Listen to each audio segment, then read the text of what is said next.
Hello everybody, Jose Rodriguez here. Real quick, I found this illustration on the internet that literally displays or shows you how a monitor displays pixels and what a printer does to reproduce each one of those individual pixels.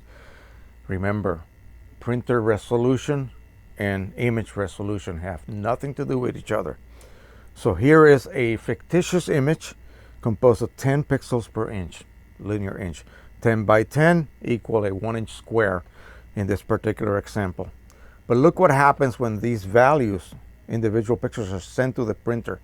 The printer will create dots by dithering, and it will then composite using the inks that are included in that ink set: cyan, yellow, magenta, light cyan, light magenta, grays, blacks, whatever the case. In some cases, blue, orange, reds, greens even.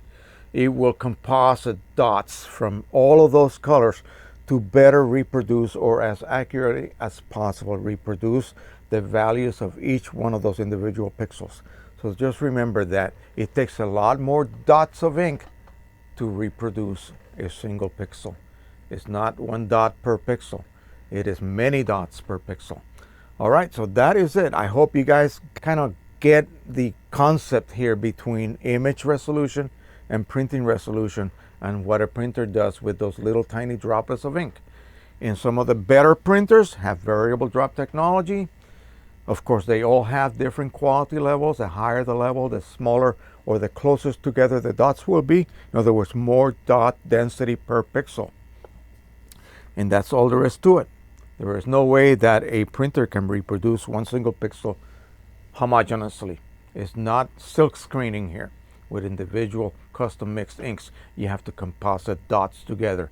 And of course, the tighter the dot composition is, the more smoothly and the more continuous tone the image will look. And that's what makes the magic of inkjet technology work with images. Thank you. I hope you got this little concept. It's a little bit difficult for some people to understand, but remember, pixel density has nothing to do with printer density, and vice versa. Nothing to do with each other. All right, thank you once again. Don't forget to subscribe, share, and like. And until the next time, as always, happy printing, everybody. Bye-bye.